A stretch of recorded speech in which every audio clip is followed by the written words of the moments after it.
जय श्री राम। तो पिछली वीडियो में हमने भृगुनंदी नाड़ी के कॉन्सेप्ट को स्टार्ट कर दिया था। आज हम उसमें थोड़ा सा एडवांस चलेंगे, लेकिन इससे पहले थोड़ा सा आपको मैं ना रिवाइज करवा देता हूँ कि पिछली वीडियो में हमने क्या किया था और बेसिकली भृगुनंदी नाड़ी में और वैदिक ज्योतिष में क्या फ़र्क है, क्यों हम भृगुनंदी नाड़ी की तरफ जा रहे हैं वैदिक ज्योतिष को छोड़ के। तो बेसिकली क्या है कि हम छोड़ नहीं रहे हैं, हम बस एक ऐसा टूल यूज़ कर रहे हैं जो हमें आगे जाके ईज करेगा कॉन्सेप्ट को समझने में, प्रिडिक्शन करने में। भृगुनंदी नाड़ी कई बार एक एस्ट्रोलॉजर की इज्जत बचा देता है, ठीक है। तो कॉन्सेप्ट क्या है भृगुनंदी नाड़ी का? भृगुनंदी नाड़ी में ना राशि और प्लैनेट्स की प्रधानता है, उसमें भाव को ज़्यादा तवज्जो नहीं देते। जैसे मान के चलिए एक एग्जांपल लेते हैं कि जुपिटर जो है आपका वो यहाँ बैठा है मेष राशि में, तो भृगुनंदी नाड़ी में फर्क नहीं पड़ता कि वो पहले भाव में है या और एक स्थिति क्या है कि जुपिटर यहाँ बैठा है मेष राशि में, बाकी प्लैनेट्स जो है वो उसी क्रम में है, ठीक है। एक चार्ट लेते हैं, उससे आपको और बेटर समझ में आएगा। मान लीजिए एक सिचुएशन ये है कि यहाँ पे जुपिटर है, यहाँ पे सैटर्न है, यहाँ पे मून है, ठीक है, यहाँ पे सन, यहाँ पे केतु है, तो यहाँ पे 11वें भाव में राहु हो जाएगा, ठीक है, और मरकरी है, और कौन सा बच गया? मार्स। चलिए यहाँ पे ले लेते हैं मार्स, ठीक है। तो अब देखिए भृगुनंदी नाड़ी क्या बोलती है कि त्रिकोण में जो ग्रह है ना उनके अकॉर्डिंग हम प्रिडिक्शन करेंगे। कल हमने सीखा था जैसे जुपिटर के त्रिकोण में कौन से ग्रह हैं, एक तो ये और यहाँ पे ये एक त्रिकोण बनेगा 1 5 9 का। चलो यहाँ पे तो कोई ग्रह है नहीं, लेकिन यहाँ पे जुपिटर और केतु, ठीक है। तो जुपिटर और केतु को हम एक तरीके से कंजंक्ट मानेंगे। प्रेडिक्शन कैसे करना है या आगे कैसे करना है वो हम बाद में सीखेंगे। पहले मैं आपको डिफरेंस बता रहा हूँ कि डिफरेंस क्या है। तो डिफरेंस ये है कि अब यहाँ पे जो जुपिटर है वो मेष राशि में है और पहले भाव के अंदर है, ठीक है। अगर यही स्थिति क्या बन जाए कि यहाँ पे हाँ देखिए, अगर अब यही स्थिति बन जाए कि यहाँ पे 1 नंबर की राशि यहाँ पे हो, ठीक है। मान लीजिए ये कन्या लगन कुंडली है, यहाँ पे 6 है, यहाँ 12 है। अब क्या है, जुपिटर यहाँ पे है, ठीक है, और केतु है यहाँ पे 6 है, तो 7 8 और 9। अब जो त्रिकोण बनेगा वो किसका बनेगा? ये यहाँ से ये और यहाँ से ये। तो भृगुनंदी नाड़ी के अकॉर्डिंग इसमें कोई भी डिफरेंस नहीं है, क्योंकि सेम राशि है और सेम प्लेनेट है। लेकिन वैदिक ज्योतिष में क्या है, फर्क पड़ेगा। पिछले वाला जो जुपिटर था उसकी स्थिति बहुत अच्छी थी, क्योंकि वो यहाँ पे लगन में था, क्या था, लगन में था। लगन में पहले भाव में जुपिटर मेष राशि में बहुत अच्छा है। अब 8वें भाव में जुपिटर जो है मेष राशि के अंदर, देखिए जुपिटर मेष राशि के अंदर अच्छा है, लेकिन क्योंकि 8वें भाव में चला गया। 8वां भाव किसका होता है? सडननेस का है, लॉन्ग डिजीज का है, ठीक है, एक्सीडेंट्स का है। तो कहीं ना कहीं फिर जीव को वो एक्सीडेंट प्रोन बना देगा। तो ये डिफरेंस है वैदिक ज्योतिष में और भृगुनंदी नाड़ी में। भृगुनंदी नाड़ी काम करती है राशि पे और प्लेनेट पे, जबकि जो वैदिक ज्योतिष है वो भाव, भावेश और कारक पे डिपेंड करती है, उसके तरीके से करती है। अब हमने अब तक वैदिक ज्योतिष सीखा जो कि आगे हमें बहुत ज़्यादा काम आएगा।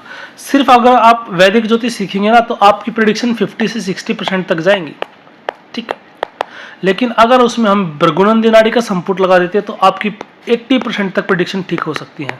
100% किसी की ठीक नहीं हो सकती मेरे अकॉर्डिंग, क्योंकि कोई ब्रह्मा नहीं है, ठीक है, कोई भगवान नहीं है। तो आज हम भृगुनंदी नाड़ी स्टार्ट करते हैं। वैदिक ज्योतिष का मैंने आपको बेसिक बता दिया, जब मुझे जरूरत। अच्छा, और देखिए भृगुनंदी नाड़ी जो है ना वो नवांश दशांश इसका कोई कॉन्सेप्ट ही नहीं है, ठीक है। अब भृगुनंदी नाड़ी के अंदर क्या कॉन्सेप्ट है वो तो हम सीखेंगे आज से सीक्वेंस से। जब मुझे ज़रूरत पड़ेगी मैं आपको वैदिक ज्योतिष के कॉन्सेप्ट और जो आगे एडवांस के हैं वो इंट्रोड्यूस करवाता रहूँगा, ठीक है। और नवांश भी, दशांश भी, हम वो सब चीज़ें भी सीखेंगे, क्योंकि हमें एक अच्छा एस्ट्रोलॉजर बनना है जिसकी प्रिडिक्शन सही होती है, जो प्रिडिक्शन के नाम से डरता नहीं है। अब देखना जो मतलब अरे गए नथु खा रहे हो, क्या करेंगे, पूरा ज्ञान बताएंगे, अरे ऐसा होता है, ये योग हो जाए, वैसे उसके सामने एक चार्ट रख दो, फिर बोलो प्रेडिक्ट करने के लिए, वहीं पे हवा फेल हो जाएगी। फिर वो कुछ न कुछ बहाना बनाएगा, ऐसा है वैसा है, या फिर कोई तुक्का मारने की कोशिश करेगा। तो हमें वैसा नहीं करना, हमें शुद्ध ज्ञान लेना है और अपने ज्ञान से अपना और सामने वाले दोनों का भला करना है। क्योंकि जब ज्ञान विद्यमान होता है ना, देखिए सभी चीज़ें क्या है, कंटेमिनेशन, ठीक है, फैलती हैं। जैसे एयर कंटेमिनेटेड होती है तो हवा में जब प्रदूषण होता है तो वो भी हमारे लंग्स के थ्रू हमारे अंदर आता है, ठीक है। और हवा में जो खुशबू होती है तो वो भी हवा के थ्रू हमारे साथ आती है। ऐसे ही जब आपके पास ज्ञान होगा तो आपसे वो ज्ञान बह के किसी न किसी के पास जरूर जाएगा, ठीक है। तो हमें उस ज्ञान की प्रधानता की तरफ जाना है, ना कि बेवजह की आडंबरों की तरफ, ठीक है। तो ज़्यादा समय व्यर्थ ना करते हुए हम आज भृगुनंदी नाड़ी को स्टार्ट करते हैं। कल मैंने थोड़ा सा कॉन्सेप्ट आपको बता दिया था, एक बार फिर से हम उसको रिवाइज कर लेते हैं, ठीक है। देखिए भृगुनंदी नाड़ी के किसके ऊपर काम करती है, त्रिकोण के ऊपर काम करती है, 1, 5 और 9। अब एक यहाँ पे पहला भाव नहीं है, यहाँ पे एक का मतलब है कि जिस भाव में ग्रह बैठा है, ठीक है, जिस भाव या जिस राशि में ग्रह बैठा है उसको हम एक पढ़ेंगे, फिर उससे 5वीं राशि और फिर उससे 9वीं राशि, ठीक है। एग्जाम्पल के लिए मान लीजिए यहाँ पे जुपिटर है, ठीक है, यहाँ पे जुपिटर है, यहाँ पे सैटर्न है और यहाँ पे है राहु। तो अब क्या होगा, 1, 5, 9 का त्रिकोण होता है। तो जिस ग्रह के रेफरेंस में हम देख रहे हैं, मान लिया मैं सैटर्न के रेफरेंस में देख रहा हूं, तो सैटर्न से जब मैं काउंट करूंगा तो ये 1, 2, 3, 4, 5 त्रिकोण में क्या मिला, इसको राहु मिला। फिर यहां से काउंट करूंगा आगे 6, 7, 8 और 9, तो यहां पे इसको क्या मिला, राहु। तो अब हम क्या बोलेंगे कि शनि के त्रिकोण में है कौन, राहु और जुपिटर, ठीक है। तो जब मैं प्रेडिक्शन करूंगा तो क्या होगा, ये तीनों का त्रिकोण लूंगा, इन तीनों को मैं कंजंक्ट मानूंगा, इन तीनों को मानूंगा कि ये युति बना के एक साथ बैठे हैं। अब इसको रीड कैसे करना है वो थोड़ा सा थोड़ी देर बाद ही सीखेंगे। तो ये क्या होगा, ग्रह का 1, 5, 9 हो गया। ये क्या बताएगा, तात्कालिक स्थिति बताएगा, जीव के जस्ट आफ्टर बर्थ क्या सिचुएशन बनेगी, जीवन में जैसे ही जीव ने जन्म लिया है उसके आगे चलते इसको क्या मिलेगा, कैसी कंडीशंस मिलेंगी, ठीक है। उसके बाद देखिए हम बात करेंगे अभी 2, 6 और 10 की। जिस ग्रह के हम जैसे मैंने यहाँ पे जुपिटर लिया था, यहाँ पे सैटर्न लिया था और यहाँ पे लिया था राहु, तो यहाँ पे ऑटोमेटिकली केतु हो जाएगा। 2, 6, 10 कौन सा है, मान लिया अब मैंने सैटर्न की ही बात की थी, ठीक है। तो इससे दूसरा भाव क्या है,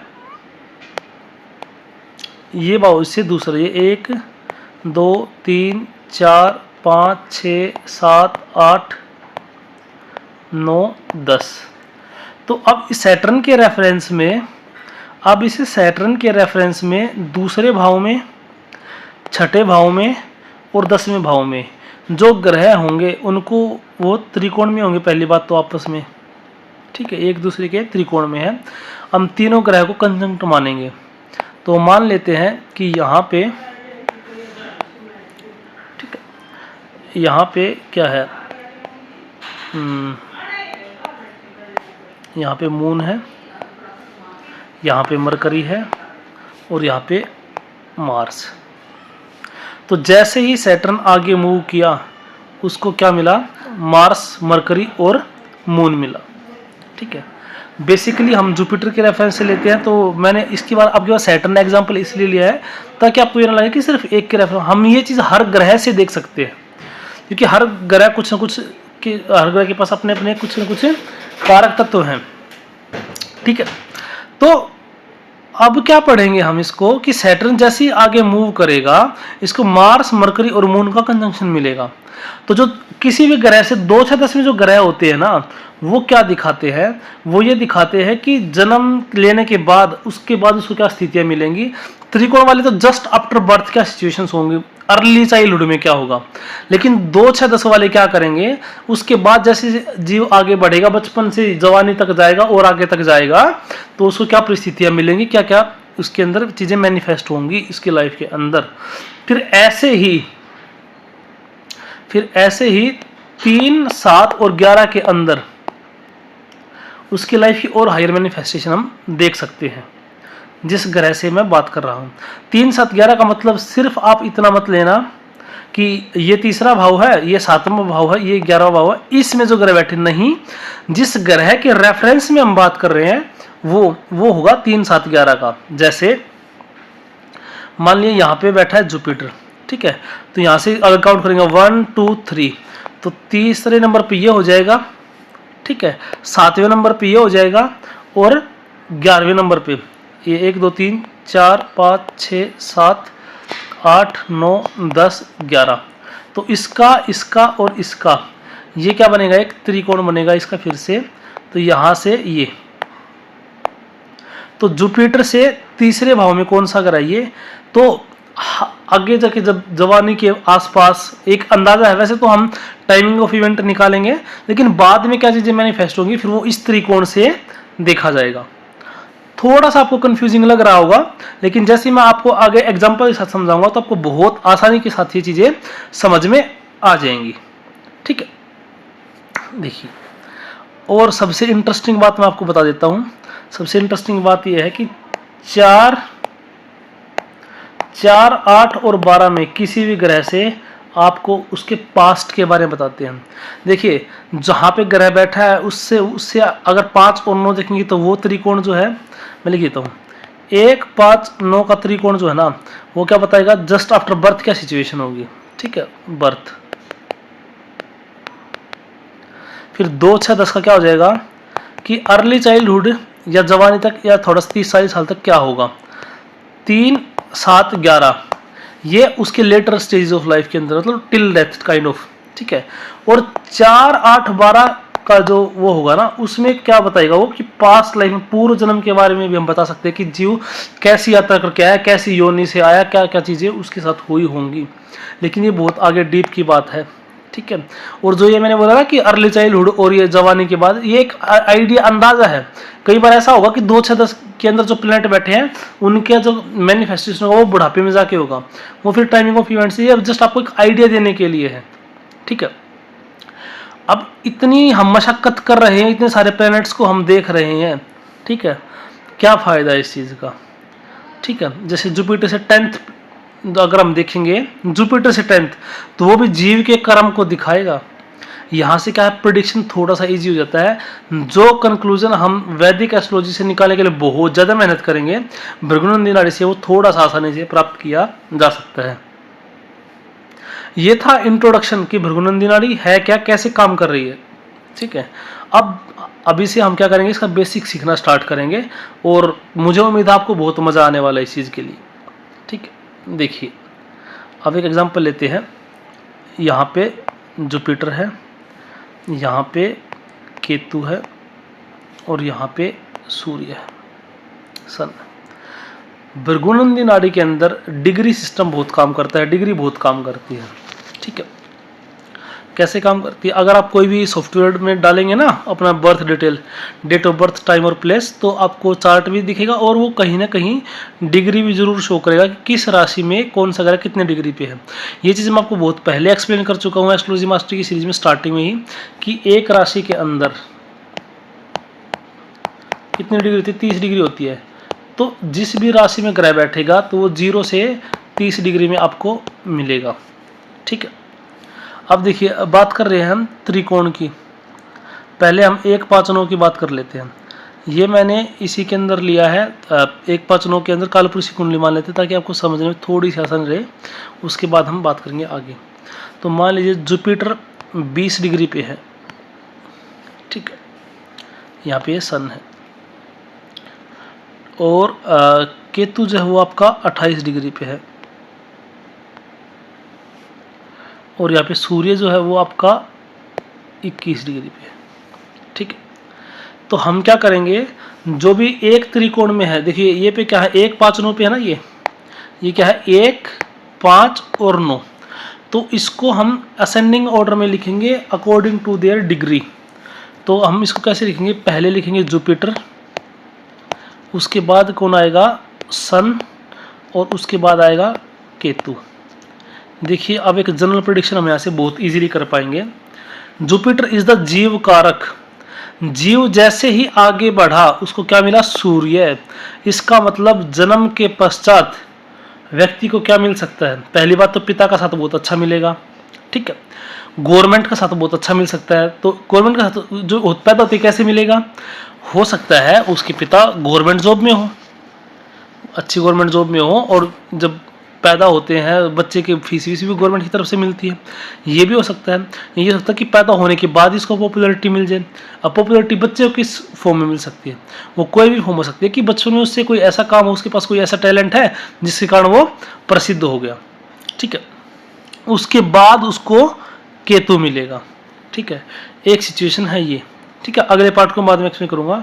अब एक सिचुएशन क्या है, अगर मान लीजिए यहाँ पे जो केतु है ना, केतु हो जाता है यहाँ पे 21 डिग्री का, ठीक है, और सूर्य हो जाता है यहाँ पे 25 डिग्री का। तो फिर इसको लिखा जाता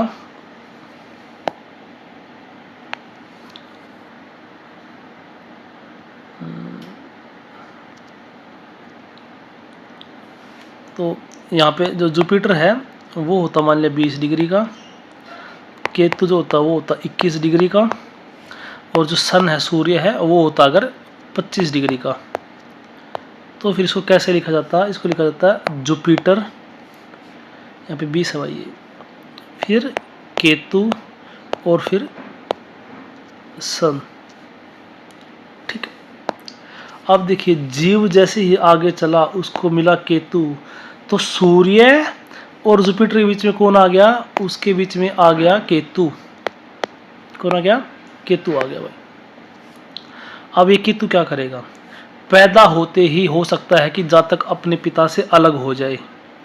अब हो सकता है कि पिता डिफेंस में है, किसी ज़रूरी काम से अब वो उसके साथ नहीं रह पा रहे, वो पैदा हो गया। हो सकता है जन्म के समय भी पिता ना हो और वो उसके बर्थ को भी नहीं देख पाए, ठीक है। या फिर क्या हो सकता है, अब बाकी कुंडली में और योग देखे जाएंगे, हो सकता है कि जन्म के बाद ही पिता की डेथ हो जाए इसलिए अलग हो गया, ठीक है। या फिर पिताजी का फैमिली में डिस्प्यूट हो गया, पिताजी घर से चले गए, वो कुछ भी हो सकता है। लेकिन पिता से अलगाव दे सकता है क्या? जुपिटर और सूर्य के बीच में केतु। अब देखिए बिल्कुल एक छोटी सी चीज़ से हम कितने अच्छे कंक्लूजन में पहुंच गए। अच्छे का मतलब ये नहीं कि कंक्लूजन कि पिता से अलग होना अच्छा हो गया, ये है कि प्रिडिक्ट करना इजी हो गया हमें कि जीव को क्या मिला? जाति केतु मिला। अब सिर्फ ये नहीं कि केतु जो है ये पिता से अलग ही करेगा। केतु नाना जी को दिखाता तो हो सकता है कि जो बच्चा है वो पैदा हुआ है कहाँ पे? नाना के घर में पैदा होते ही इसको नाना का साथ मिला, ठीक है। केतु जो है वो के पास्ट लाइफ कर्मा को भी दिखाता है और सूर्य के साथ को हो रहा है। तो ऐसा हो सकता है कि पिता के साथ बहुत ज्यादा अटैच्ड है, पुराने जन्म में भी इसके यही पिता थे जो अब के जन्म में है। तो वो चीजें फिर हम और सारे योग भी देखेंगे, और ज्यादा एफ्लिक्शन होगा तो एक अलग बात है। मान लिया फिर ये सूर्य जो है ये किससे प्रभावित हो जाए? सूर्य या जुपिटर जो है ये सूर्य शनि राहु से मंगल से इनसे प्रभावित हो जाए, तो फिर हम कहते हैं पिता से अलग आओ। वरना क्या हो सकता है कि पिछले जन्म में भी इनके यही पिता थे। कार्मिक बॉन्ड को भी दिखाता है केतु। अब वही है कि आप जितने कार्य तत्व आप ब्लेंड कर सकते हैं उतना कर लीजिएगा, ठीक है। कोशिश करूंगा, वादा नहीं कर रहा, कि अगली वीडियो में आपको मैं एक बार फिर से रिवीजन करवाऊं कि कौन ग्रह किसका कारक तत्व, कौन सी राशि किस चीज को होल्ड करती है, ठीक है। बाकी मैं उम्मीद करता हूं कि इतनी सारी चीजें हम करते हुए आ रहे तो आपको ये सारी चीजें याद होंगी। तो सबसे देखो कितना अच्छा ये तरीका है, डिफरेंस आपको समझ में आ गया होगा, ठीक है। डिफरेंस आपको समझ में आया होगा कि सिर्फ केतु की डिग्री से प्रेडिक्शन में कितना फर्क पड़ गया, ठीक है। अब एक एग्जांपल और लेते हैं हम। मान लीजिए यहां पे बैठा है जुपिटर, ठीक है, यहां पे बैठा है सैटर्न और यहां पे बैठा है सन, ठीक है।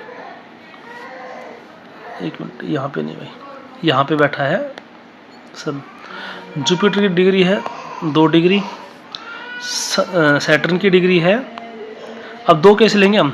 एक केस में मान लिया सैटर्न की डिग्री है 5 डिग्री और एक केस में सैटर्न की डिग्री है 20 डिग्री। सूर्य के भी मैं 2 केस ले रहा हूँ। एक केस में सूर्य की डिग्री है 10 डिग्री और एक केस में, अगले केस में सूर्य की डिग्री है 15 डिग्री, ठीक है। अब देखिए यहाँ से अगर हम काउंट करेंगे ना तो ये 1 2 3 4 5 ये त्रिकोण में आ गया। फिर 6, 7, 8 और 9 ये भी त्रिकोण में आ गया। तो इन तीनों का त्रिकोण बन गया। अब इसको कैसे लिखेंगे? सबसे पहले कम डिग्री जुपिटर की है, तो यहाँ पे लिखा जुपिटर, कलर बदल देते हैं।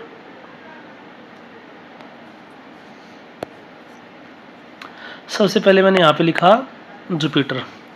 उसके बाद हम ये केस नंबर 1 ले रहे हैं। यहाँ पे 5 डिग्री है सैटर्न की, और यहाँ पे सूर्य की डिग्री है 10। तो यहाँ पे पहले लिखूंगा मैं सैटर्न, उसके बाद लिखूंगा सन। ये केस नंबर 1। दूसरा केस क्या है? जुपिटर। अब की बार डिग्री 20 डिग्री है और इसकी 15 डिग्री है, तो पहले आ जाएगा सन, फिर आ जाएगा सैटर्न। ठीक है। अब डिफरेंस क्या है इस केस में और इस केस में? जुपिटर जो जीव कारक है उसको आगे चल के क्या मिलेगा? सैटर्न मिलेगा। सैटर्न किसका कारक है? सफरिंग का, पीड़ा का, इसका। ठीक है। और उसके बाद सूर्य है। अब आपको ये देख के लग रहा हो कि ये सिचुएशन खराब है और ये सिचुएशन अच्छी है। ठीक है, लेकिन ऐसा ज़रूरी नहीं है। वही है, देखिए ये बात कांस्टेंट रहेगी कि पूरी प्रिडिक्शन तो हम चार्ट देख के कर सकते हैं, लेकिन सरफेस लेवल पे क्या चीज़ बन गई है कि जुपिटर जब जीव पैदा हुआ तो उसको क्या मिला? उसको सैटर्न मिला। तो हो सकता है कि बिल्कुल अर्ली चाइल्डहुड में बच्चे को थोड़ी सफरिंग हो, थोड़ा सा अभाव में जीना पड़ा हो, ठीक है, थोड़ा स्ट्रगल हो। लेकिन उसके बाद सैटर्न को कौन मिला? सूर्य मिला। तो सफरिंग से निजात कैसे मिलेगा? गवर्नमेंट की तरफ से मिलेगा, पिता की तरफ से मिलेगा। ठीक है, सैटर्न क्या है? सूर्य की तरफ जा रहा है, तो गवर्नमेंट से रिलीफ मिलेगा, गवर्नमेंट से फिर चीज़ें होंगी, या फिर जीव जब आगे जाएगा तो उसको नेम फेम मिल रहा है, सन मिल रहा है, तो प्रसिद्धि मिलेगी। ठीक है, जीव अपनी आत्मा की तरफ जाएगा। ठीक है, ये। लेकिन अब जो नीचे वाला जो पोर्शन है इसमें क्या है कि जुपिटर को पहले सन मिला, तो जीव के लिए अच्छा गया, उसको पहले पिता का साथ मिला, लेकिन उसके बाद क्या है? सैटर्न मिल गया। तो ऊपर वाले केस में क्या होगा? ऊपर वाले केस में जीव को पहले स्ट्रगल मिलेगा, लेकिन बाद की उसकी लाइफ बहुत अच्छी रहेगी। लेकिन नीचे वाले केस में क्या? स्टार्टिंग में उसका बचपन अच्छा हो सकता है, लेकिन उसके बाद उसको सफरिंग मिलेंगी। ठीक है, अब ये सिर्फ हमने क्या किया? एक ट्राइन देख के बता दिया। This is the power of Bhrigunandi Nadi. ठीक है, अब आपको ये कहीं कहीं नहीं मिलेंगे। कई बार तो क्या होगा कि दृष्टियां भी नहीं मिलती आपस में एक दूसरे के ऊपर। ठीक है, यहाँ से अगर आप वैदिक एस्ट्रोलॉजी में देखोगे तो यहाँ पे क्या सैटर्न का, जुपिटर का तो दृष्टि है सैटर्न के ऊपर 5th, लेकिन सैटर्न का कनेक्शन जुपिटर से किसी तरीके से नहीं बन रहा, सैटर्न का कनेक्शन सूर्य से किसी तरीके से नहीं बन रहा, तो आप कंक्लूजन नहीं निकाल पाओगे फिर। ठीक है, और डिग्री सिस्टम से में बहुत ईजी हो जाता है कि चार्ट को कैसे रीड करना है। उम्मीद करता हूं कि आपको ये कॉन्सेप्ट समझ में आया होगा। तो उसमें ज़्यादा कुछ नहीं है, बस आपको ग्रहों के कारक तत्वों को ब्लेंड करना आना चाहिए। बाकी एक दो एग्जांपल मैं और ले लेता हूं ताकि आपको अच्छे समझ में आए। मान लीजिए यहाँ पे जुपिटर है,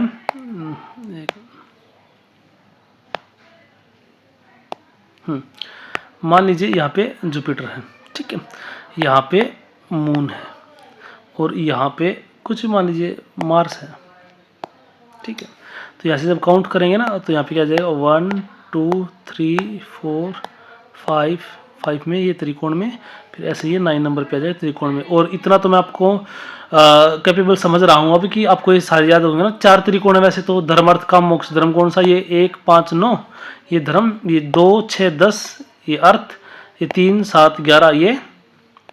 चलो फिर से बना देता हूँ। देखिए 1 5 और 9, एक तो ये त्रिकोण है, फिर 2 6 10 एक ये त्रिकोण है, फिर 3 7 और 11 ये त्रिकोण है, और 4 8 12 का है। ये भी मार्स। ठीक है, तो ये तीनों ट्राइन में है, तो ये तो एक्सप्लेन करने की जरूरत नहीं है कि ट्राइन में कैसे है। उसका जुपिटर मान लीजिए 5 डिग्री का है, मून मान लीजिए 10 डिग्री का है, और ये मान लीजिए मार्स जो है ये आपको चलो 12 का मान लीजिए। ठीक है, तो एक केस में क्या होगा? चलो पहले एक लेते हैं। जुपिटर होगा यहाँ पे, जुपिटर को बाद में कौन मिलेगा? मून, उसके बाद मार्स मिलेगा। तो देखिए अब कई टाइप की चीज़ें होंगी। क्या? पहले जुपिटर जीव को क्या मिला? Moon. Moon is the mother, माँ का अच्छा साथ मिलेगा। ठीक है, माँ से भरपूर प्यार मिलेगा। उसके बाद क्या आया? मार्स। अब ये मार्स क्या करेगा? मार्स लड़ाई झगड़ा।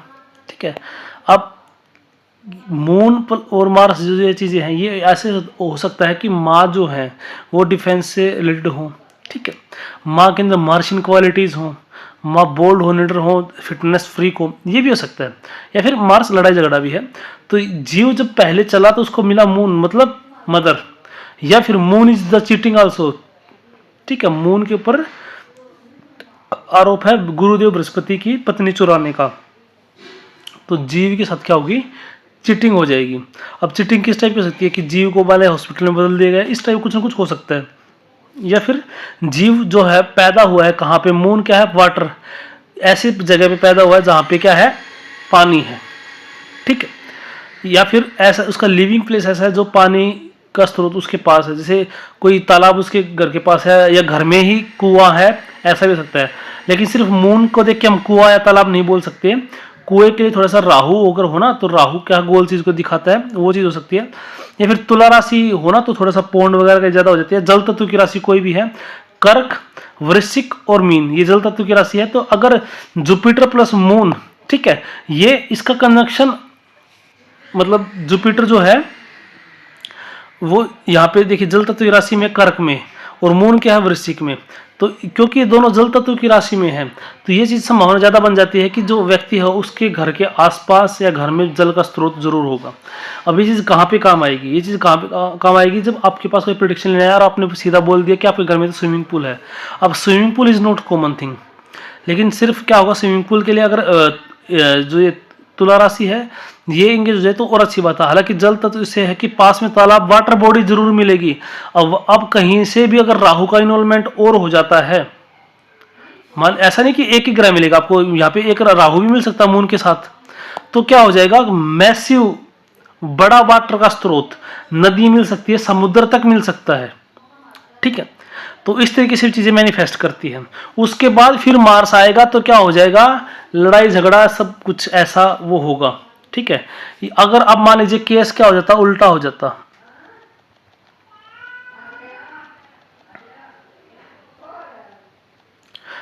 पहले मार्स आ जाता और फिर मून आता, तो क्या होता, तो भाई फिर ये होता कि जातक जैसे पैदा हुआ उसके सामने क्या आई, मार्शियन टाइप की चीजें आई, ठीक है।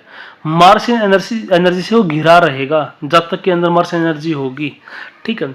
या फिर क्या है, बचपन से ही कल है, कलेश, ठीक है, किसके बीच में, जब तक कि उसकी माँ के बीच में हो सकता है सर्कमस्टांस ऐसे बने कि माँ बेटे को अच्छे से टेक केयर नहीं कर पा रही है, ठीक है, झगड़ा चल रहा है। झगड़ा अभी थोड़ी कि मतलब छोटे बच्चे माँ क्या झगड़ा करेगी, हर बात पे उसको डांट रही है, खाने पीने पे टोक रही है, हर चीज पे वो कर रही है। ये सिचुएशन जातक के साथ हो सकती है। अब ये चीजें अगर हम वैदिक एस्ट्रोलॉजी से निकालना चाहेंगे तो ऐसा नहीं कि वहां से कंक्लूजन नहीं निकलेगा, लेकिन थोड़ा सा हमें एफर्ट और ज्यादा लगाना पड़ेगा, ठीक है।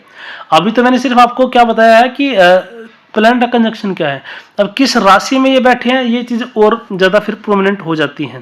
जैसे अब ये सारे तीनों जल तत्व की राशि में, तो जल की प्रधानता है, तो हमने बोल दिया ना कि एक वाटर बॉडी जन्म के समय पे साथ में हो सकती है, या लिविंग प्लेस में आसपास जल बॉडी, वाटर बॉडी हो सकती है, ठीक है। अगर यही चीज अर्थ तत्व की, अर्थ का मतलब पृथ्वी तत्व की राशि में बनेगी, तो क्या होगा कि वहां पे फिर जो चीजें होंगी वो क्या होंगी कि पृथ्वी से संबंधित चीजें ज्यादा होंगी, ठीक है।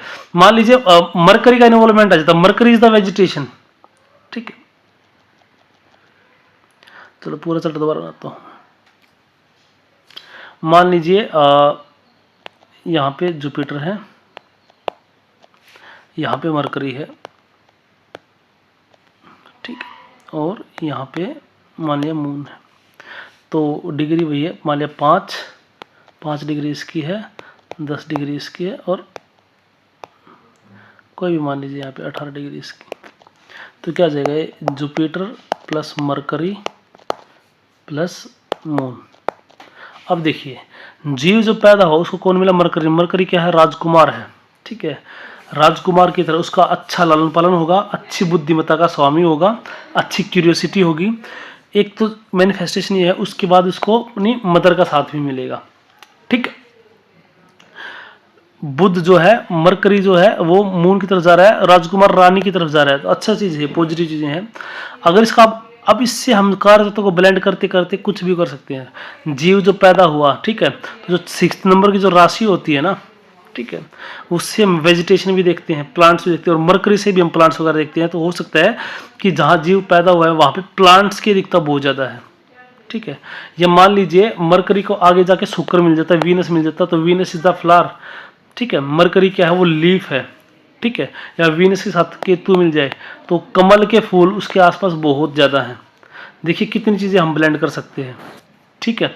मान लिया जुपिटर है, ठीक है, मरकरी के साथ क्या है, मान लीजिए इसी भाव में मरकरी के साथ क्या है, वीनस भी है और केतु भी है। तो केतु क्या होता है, ये स्मॉल जो पाइप होता है ना ऐसे, इसको बोलते हैं Ketu. Venus is the flower, ठीक है, और जो मरकरी इज द लीफ, ठीक है। तो हो सकता है कि एक तालाब में कमल के फूल हो जहां पे जीव पैदा हुआ है, इतना भी हम प्रिडिक्ट कर सकते हैं, ठीक है। तो वो चीजें क्या है, प्रैक्टिस के साथ आती हैं। ऐसा नहीं कि एक दिन में सब कुछ हमें आ जाएगा, लेकिन ये भृगुनंदी नाड़ी की महानता है, भृगुनंदी नाड़ी का यूज है। ये सिर्फ अभी मैंने बताया आपको ट्राइन में। अब आपको एक चीज और बता देता हूं। मान लीजिए यहाँ पे जुपिटर है, यहाँ पे मून है, यहाँ पे मरकरी है, ठीक है, यहाँ पे सन है, यहाँ पे सैटर्न है, यहाँ पे मून हो गया, यहाँ पे मार्स है। अब इनकी डिग्री लिख लेते हैं। मान लिया 2 डिग्री है, ये 8 डिग्री है, ये 6 डिग्री है, ठीक है। यहाँ पे ये 5 डिग्री है, यहाँ पे ये 18 डिग्री है, और जो मार्स है ये 15 डिग्री है। अब इसको कैसे पढ़ेंगे, पहले तो हम लेंगे ये वाला त्रिकोण, ये 2 डिग्री है यहाँ पे। पहले तो लेंगे 1, 5 और 9 का त्रिकोण लेंगे। तो क्या लिखा जाएगा, जुपिटर प्लस, अब देखिए ये 2 डिग्री का है तो सूर्य की डिग्री कम है, तो यहाँ पे सन आ जाएगा, प्लस में यहाँ पे मरकरी आ जाएगी, मरकरी डिग्री है। उसके बाद इन तीनों के लिखने के बाद उसके बाद हम क्या करेंगे, दूसरा त्रिकोण देखेंगे, ये वाला त्रिकोण देखेंगे, ठीक है।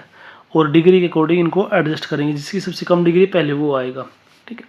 तो मरकरी के बाद फिर इसको हम यहाँ पे लिखेंगे। चलो यहाँ पे लिख रहा हूँ मैं, इसकी यहाँ से चीज़ यहाँ पे आएगी। तो क्योंकि मून, सैटर्न और मार्स, इसमें से मून की डिग्री सबसे कम है तो पहले मून लिखा जाएगा, फिर मार्स की डिग्री सैटर्न से कम है तो फिर मार्स लिखा जाएगा, और फिर सैटर्न लिखा जाएगा, ठीक है, फिर सैटर्न लिखा जाएगा।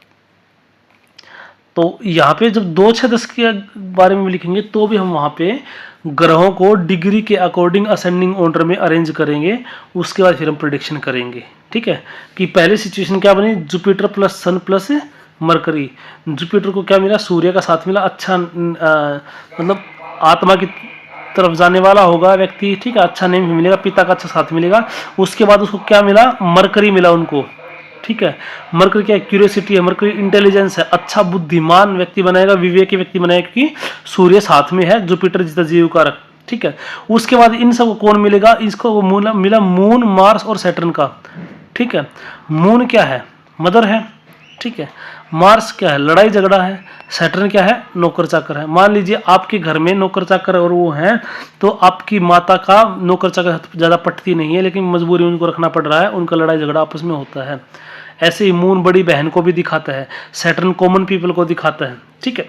तो हो सकता है कि आपके जन्म के बाद कुछ देखिए, अब आपकी बहन जा रही है, बड़ी बहन मार्केट में कर रही है, ठीक है, किसी वजह से भिखारी साथ की, कॉमन पीपल साथ, कमजोर जो इकोनॉमिकली कमजोर वर्ग है उसके साथ कोई लड़ाई होगी। इतना भी प्रेडिक्ट कर सकते हैं हम चीज़ें, ठीक है। अब वो कैसे होगी, कब होगी, वो फिर हम टाइमिंग ऑफ इवेंट जब पढ़ेंगे। मैं उम्मीद करता हूं कि आज के इस सेशन से आपको बहुत सारे इंसाइट मिली होंगी, ठीक है।